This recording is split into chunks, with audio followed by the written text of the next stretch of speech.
Hello everyone. Today I will discuss about inflation and different types of inflation. ইনফ্লেশনটা হচ্ছে sustained increase in general level of price. Inflation is a sustained increase in the general level of prices for goods and services. ইনফ্লেশনের জন্য ইনভেস্টমেন্টটা ফল করবে, I for investment and সেভিংসও ফল করবে। এখন ইনফ্লেশনটা হতে পারে যদি লোনের উপর যে ইন্টারেস্ট রেটটা আছে সেটা যদি ফল করে, তাহলে দেখা যাবে মোর বড় করবে, তখন হচ্ছে মানুষজন বেশি বেশি লোন নিবে, সো পারচেজিং পাওয়ার ইনক্রিজ করবে, তখন দেখা যাবে যে ইকোনমিক গ্রোথটা ইনক্রিজ করবে। সো ইকোনমিক গ্রোথ ইনক্রিজ করবে, দেন প্রাইস বাড়বে, তারপরে হচ্ছে ইনফ্লেশনটা ইনক্রিজ করবে। ঠিক আছে, তো এখন আমি বলবো এক্সচেঞ্জ রেটে কি হতে পারে ইনফ্লেশনের জন্য। সাপোজ ইনফ্লেশনের জন্য আমি এখানে টাইপ করি এক্সচেঞ্জ রেট। তো increase in inflation in UK greater than European goods.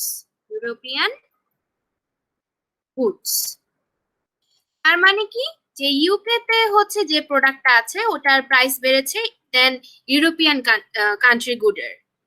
তো এখন তাহলে কি হবে, যে ডিমান্ড ফর ইউকে হচ্ছে ফল করবে, তাই না? কারণ প্রাইস বেড়েছে, ইউকে প্রোডাক্টের প্রাইস বেড়েছে, ইনফ্লেশন হয়েছে। ঠিক আছে, তাহলে আমরা বলতে পারবো যে ডিমান্ড ফর ইউকে এক্সপোর্ট ফল করবে। দেন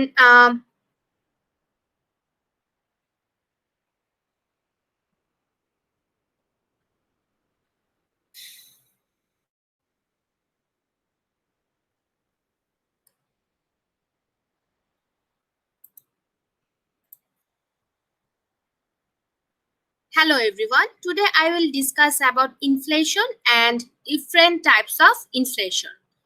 ইনফ্লেশনটা হচ্ছে যে sustained increase in general level of price. Inflation is a sustained increase in the general level of prices for goods and services. ইনফ্লেশনের জন্য ইনভেস্টমেন্ট ফল করবে, সেভিংস রেট ফল করবে। এটা হয় কি করে, যে লোনের উপর যে ইন্টারেস্ট রেটটা আছে সেটা যদি ফল করে তাহলে মানুষের কাছে বেশি টাকা চলে আসবে, কারণ মানুষ বড় করবে, বরোইং এর পরিমাণ বেড়ে যাবে, যেহেতু লোন সস্তা হয়ে যাবে, পারচেজিং পাওয়ার বেড়ে যাবে, অ্যাগ্রিগেট ডিমান্ড বাড়বে, ইকোনমিক গ্রোথ হবে, সাথে প্রাইসও বাড়বে এবং ইনফ্লেশনও ক্রিয়েট হবে। তো ইনফ্লেশনের ফলে এক্সচেঞ্জ রেটে কি হতে পারে? তো exchange rate, suppose increase in inflation in UK, United কিংডমে ইনফ্লেশন হলো, সেটা ইনক্রিজ করছে দেন ইউরোপিয়ান গুডস, তাহলে ডিমান্ড ফর ইউকে প্রোডাক্ট হচ্ছে লেস হবে, এক্সপোর্ট কমে যাবে ফর ইউকে প্রোডাক্ট। ঠিক আছে, তাহলে আমি কি বলতে পারি, যে less demand for UK product, এখানে লিখে দিই লেস ডিমান্ড ফর ইউকে। এখন তাহলে এই জিনিসটা হচ্ছে আমি বলবো পাউন্ড স্টার্লিং।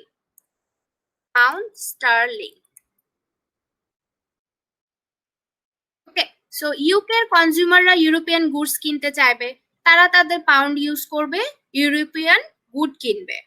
ইউকে ইম্পোর্ট করবে ফ্রম ইউরোপ, তাহলে হচ্ছে এখানে হবে decrease in value of pound sterling. UK pound sterling use করে ইউরোস কিনবে, ইউরো ইম্পোর্ট করবে।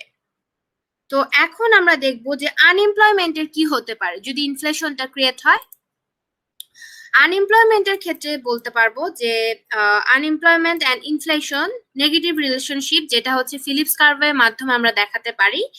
যদি কোনো কারণে মানি সাপ্লাই বেড়ে যায় তাহলে হচ্ছে অ্যাগ্রিগেট ডিমান্ড ইনক্রিজ করবে, প্রোডাকশন বাড়বে, আনএমপ্লয়মেন্টটা ফল করবে, লেবার ডিমান্ড বাড়বে যেহেতু, সো একটা পর্যায়ে দেখা যাবে যে ইনফ্লেশনও ইনক্রিজ করবে। এখন হচ্ছে স্টকের কি হতে পারে। স্টকসের যদি প্রাইস বাড়ে তাহলে স্টক কেউ কিনতে চাইবে না।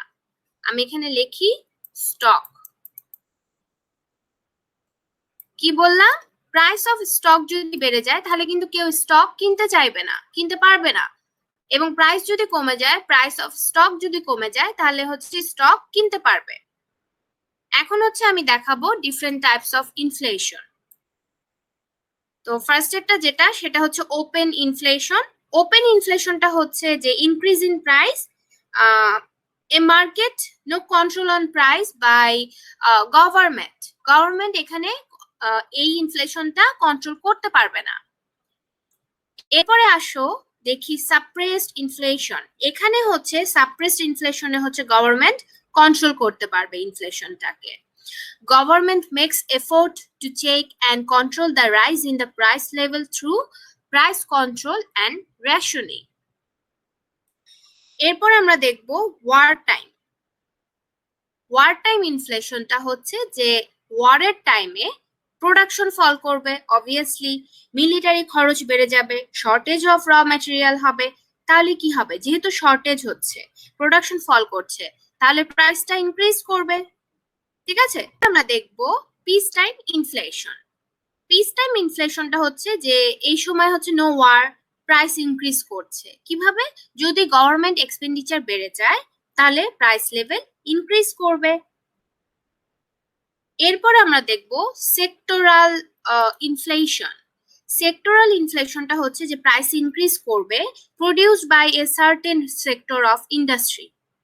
যেমন price of crude oil, price of crude oil, এটা যদি ইনক্রিজ করে, যেমন aviation, road transportation which are directly related to oil industry. ঠিক আছে, তাহলে কি হবে? দেখা যাবে যে এয়ার টিকেটের প্রাইসটা ইনক্রিজ করবে। ঠিক আছে, তাহলে হচ্ছে এটাও বলতে পারি ট্রান্সপোর্ট কস্টও ইনক্রিজ করবে। ঠিক আছে, তাহলে এটা হচ্ছে সেক্টরাল ইনফ্লেশন। এরপরে হচ্ছে আমরা দেখব কম্প্রিহেন্সিভ ইনফ্লেশন, যেটা মানে হচ্ছে যে price of all goods and services increases in the entire economy. তো কোনো কারণে যদি ট্যাক্স রেটটা বাড়িয়ে দেয়, ট্যাক্স রেটটা যদি ইনক্রিজ করে, তাহলে হচ্ছে পারচেজিং পাওয়ার কমে যাবে। তাহলে সবাই যদি ট্যাক্স দেয়, সবাই ট্যাক্স দিলে কেউ তো কিছুই বেশি কিনতে পারবে না, তাই না? সো গুডস এন্ড সার্ভিসেস, তাহলে কি হবে? ট্যাক্স রেটটা যদি বেড়ে যায় তাহলে গুডস এন্ড সার্ভিসেস হচ্ছে আনসেল অবস্থায় থেকে যাবে, যেহেতু কেউ বেশি কিনতে পারতেছে না। তখন সেলাররা করবে কি? গুডস এন্ড সার্ভিসেস এর প্রাইসটা কমিয়ে দিবে ফর সেলিং। ঠিক আছে, যেহেতু কেউ কিনছে না, সো তখন দেখা যাবে সেলাররা এই গুডস এন্ড সার্ভিসেস এর প্রাইসটাকে কমিয়ে দিবে। তো এটাও হচ্ছে একটা পলিসি হতে পারে যে ট্যাক্স রেটটা যদি বাড়ানো হয়, অ্যাগ্রিগেট ডিমান্ড ফল করবে, দেন প্রাইস ফল করবে, ইনফ্লেশনটা কন্ট্রোল করা সম্ভব হবে। ওকে, এরপরে হচ্ছে two main reason for inflation. একটা হচ্ছে ডিমান্ড পুল ইনফ্লেশন, আর একটা হচ্ছে কস্ট পুশ ইনফ্লেশন। তো ফার্স্ট একটা আমি বলি ডিমান্ড পুল ইনফ্লেশন যেটা। তো ডিমান্ড পুল ইনফ্লেশনটা হচ্ছে যে অ্যাগ্রিগেট ডিমান্ড ইনক্রিজ করার জন্য ডিমান্ড পুল ইনফ্লেশনটা হচ্ছে। ওকে, আমি এখানে আবার টাইপ করছি ডিমান্ড পুল ইনফ্লেশন। কি বললাম? যে অ্যাগ্রিগেট ডিমান্ড ইনক্রিজ করার জন্য হচ্ছে যে ইনফ্লেশনটা হয়ে থাকে, মানে হচ্ছে অ্যাগ্রিগেট ডিমান্ড গ্রোস ফাস্টার দেন অ্যাগ্রিগেট সাপ্লাই। ওকে, অ্যাগ্রিগেট ডিমান্ডটা বেশি গ্রো করছে অ্যাগ্রিগেট সাপ্লাইয়ের থেকে। সাপোজ আইসক্রিম নিয়ে যদি উদাহরণ দিই, যে অ্যাগ্রিগেট ডিমান্ড ফর আইসক্রিম হচ্ছে 10টা। ঠিক আছে, 10টা ice cream, but supply is 8। Supply হচ্ছে 8টা, but aggregate demand for ice cream হচ্ছে 10টা। তাহলে কি এখানে আমরা বলতে পারি যে demand is greater than supply. So demand বাড়ার জন্য প্রাইস বেড়ে যাবে। As we are facing COVID pandemic, Bangladesh bank করবে কি যে ভালনারেবল ফার্মার্স যারা আছেন, মার্জিনালাইজ সেকশন, এদের হাতে টাকা পৌঁছানো। কারণ এদের হাতে মানি চলে আসলে অ্যাগ্রিগেট ডিমান্ড ইনক্রিজ করবে। তো অ্যাগ্রিগেট ডিমান্ড যদি ইনক্রিজ করে তাহলে ইকোনমিক গ্রোথ হবে। আমি এখানে লিখি ইকোনমিক গ্রোথ ইনক্রিজ করবে। ওকে, সো ইকোনমিক গ্রোথ ইনক্রিজ করবে, তখন হচ্ছে কনজাম্পশন এক্সপেন্ডিচার বেড়ে যাবে, পারচেজিং পাওয়ার বাড়বে, তখন দেখা যাবে যে প্রাইস লেভেলটা ইনক্রিজ করেছে অ্যান্ড ইনফ্লেশনটা ক্রিয়েট হয়েছে। ঠিক আছে, আমরা ইনফ্লেশনটা পাই দ্বারা ডিনোট করছি। তো এটাই হচ্ছে ডিমান্ড পুল ইনফ্লেশন। তো ডিমান্ড যখন ইনক্রিজ করে তখন হচ্ছে দেখো অ্যাগ্রিগেট ডিমান্ড আগে এডি ছিল, এখন এডি 1 হয়েছে। সো অ্যাগ্রিগেট ডিমান্ড কার্ভটা শিফট করে রাইটে চলে গিয়েছে এবং প্রাইস বেড়ে গিয়েছে। ঠিক আছে, তো an increase in aggregate demand results in a rise in price level.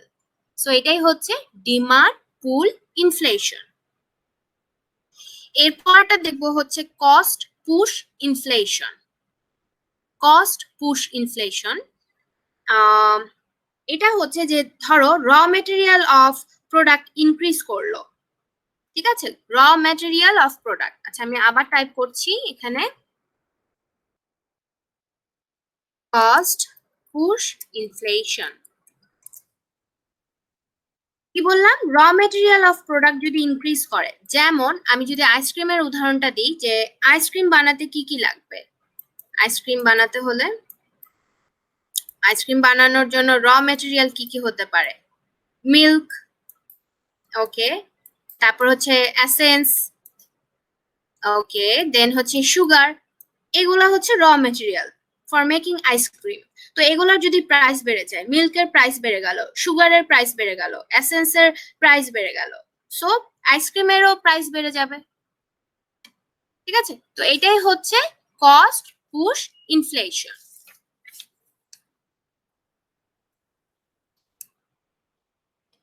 এরপরে হচ্ছে আমি বলবো ওয়েজ পুশ ইনফ্লেশন নিয়ে। ওয়েজ পুশ ইনফ্লেশনটা হচ্ছে যে combination of demand pull inflation and cost push inflation.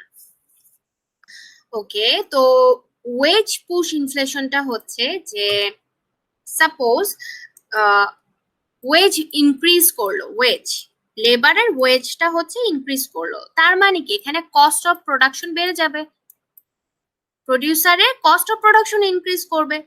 Wedge যদি বাড়ে তার মানে কি এটা বিয়ার করবে কারা? এই জিনিসটা বিয়ার করবে হচ্ছে কনজিউমার।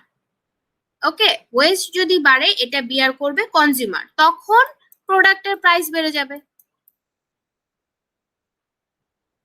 ওকে, সো আমি আইসক্রিম নিয়ে উদাহরণ দিই, যে যদি আইসক্রিমের প্রাইস ওল্ডে হচ্ছে 10 টাকা সাপোজ, ঠিক আছে, এখন হচ্ছে ওয়েজ বাড়ার ফলে প্রাইস বেড়ে গিয়ে হলো 12 টাকা। ঠিক আছে, তাহলে কি হচ্ছে এখানে?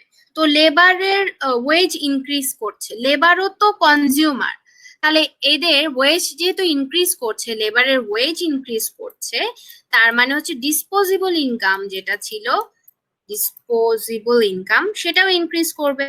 ডিসপোজেবল ইনকাম ওয়েজ বাড়ার ফলে ওটাও ইনক্রিজ করবে। ঠিক আছে, তাহলে কনজাম্পশনও বেড়ে যাবে, তাদের পারচেজিং পাওয়ারও বেড়ে যাবে, সাথে দেখা যাবে যে প্রোডাক্টের দামও তখন ইনক্রিজ করবে। তো প্রাইস বাড়ছে তার মানে ইনফ্লেশনও ইনক্রিজ করবে। ঠিক আছে, তাহলে এই জিনিসটাই হচ্ছে wage push inflation. So this is the end of this lecture. Thank you.